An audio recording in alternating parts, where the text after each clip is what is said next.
I'm sure, just like myself, all the die-hard Yaimiko fans are wondering how she will fare in 2.6 once Ayato comes out. Ayato, his trailer has kind of been released. Not really, but we saw gameplay of him in the live stream. And from what we can see, his E ability, he has to be on field, and he does just a lot of slashy slashes. Hits men left and right. It's actually pretty cool. It looks kind of like Raiden's E skill, but he has to be on the field and using his skill in order to do it. But is that gonna be good with Yaimiko? With main DPS Yaimiko, no. Just straight up. If you have Yaimiko on the field, obviously, and you're using her normal attacks, you're not gonna be able to switch to a man and then stand on the field for 10 seconds just doing water slashes. But it might kind of be possible. His elemental burst, we can see here, is basically, it looks like Ganyu's burst, but it's Hydro, which sounds really crazy just because of how strong Vaporize already is. But I guess it depends on how long it lasts. If it lasts like the normal length of burst in this game, like around 10 plus seconds, or at least AoE burst I should say, then it's gonna be crazy. It's gonna be super crazy. Even if it doesn't do that much damage, just the constant Hydro application in this huge area is insane. So, if you were to use him on the same team as Yaimiko, you could switch to him, drop his ult, and then switch back to Yai, and then maybe your turret's already done, whatever. But now you've got a huge area where enemies are constantly What is this attacking? Oh my god! Oh my god! What was that about? Okay, whatever. If you got a huge water area where enemies are constantly being applied Hydro in, these turrets are gonna be kind of crazy. Not only these turrets, but her normal attacks also do electro damage since she's a catalyst character. So you will have constant supercharged, just infinite supercharged. There's no way around. Like, I guess it also depends on how long his burst cooldown is, but if his burst has decent uptime, then it's just gonna be crazy. You're not even gonna need to use Yai's burst really at all. You're just gonna have constant enemies being paralyzed. But now if we look at this the other way around, with Yaimiko as a sub DPS and Ayato as the main DPS, which should technically make more sense since Yaimiko's a sub DPS anyway, since her normal attack scaling is just not good. But anyway, so imagine there's 3 Yai turrets on the field, and then you start doing this to someone. Now, I gotta imagine that this does decently high damage. Okay? Maybe his ult damage isn't insane and it's more of an applicator, but this has to do high damage because it looks like more single target rather than AoE. So I'm hoping that this will do high damage.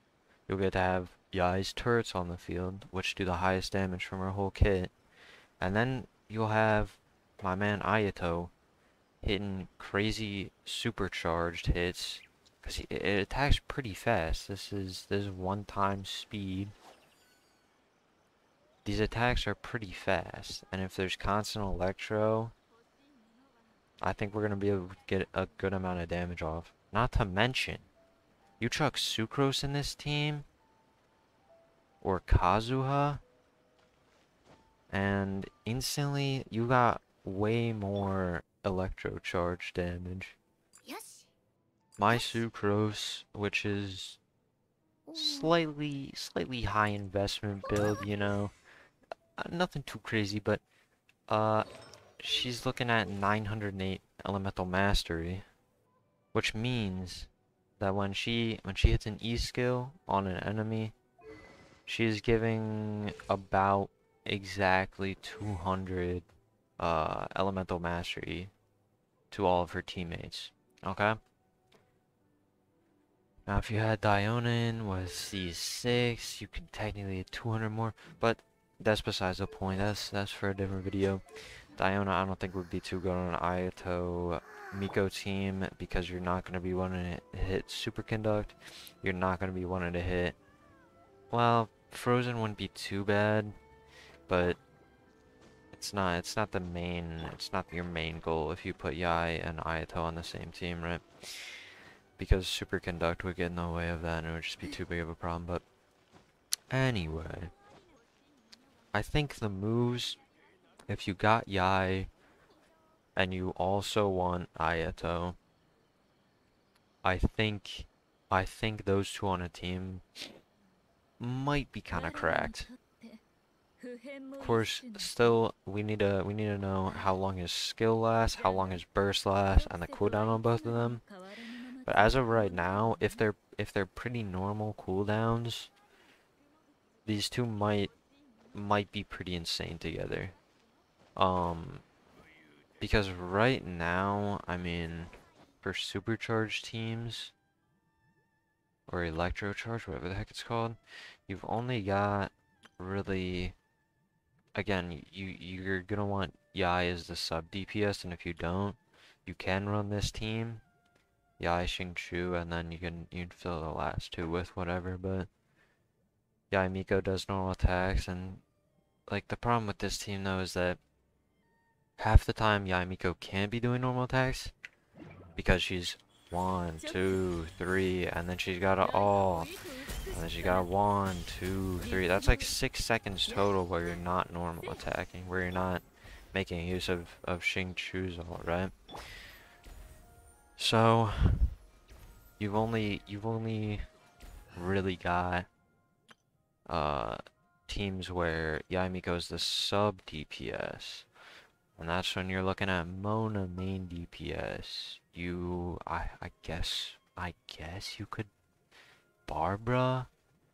I don't have him, but Child or Tartaglia as the main DPS might go kind of crazy with Yai. I don't know. I haven't seen it. I obviously haven't been able to test it myself, but that might be kind of crazy. But with the way Ayato was described in the trailer, I'm not too sure because it seems like he has to do with normal attacks and buffing normal attacks or something. And if that's the case, he wouldn't benefit Yai too much. But if he's just buffing, his normal attacks, that'll be a different story. But I guess we'll just have to wait and see. I'm just holding out hope that either they buff Yai or like fix some of her kit, or that a character comes out that just absolutely elevates her to the next level. I don't know what that would be because she's just made to be a sub DPS. She's not meant to be an on-field character, which is unfortunate.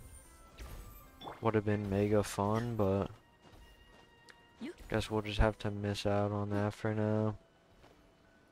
Anyway, hit that subscribe button. You already know the whole shib and shebang. I'm trying to start my plan for world domination. And right now, you can get in a real good deal. If you hit that subscribe button, you'll be within the first 100 subscribers. Meaning that when I do complete my world domination plan, I'll treat you as high-class citizens. That's right, only the first 100 subscribers. So, better get in on that soon. Anyway, have a good day. I'll see you in the next video.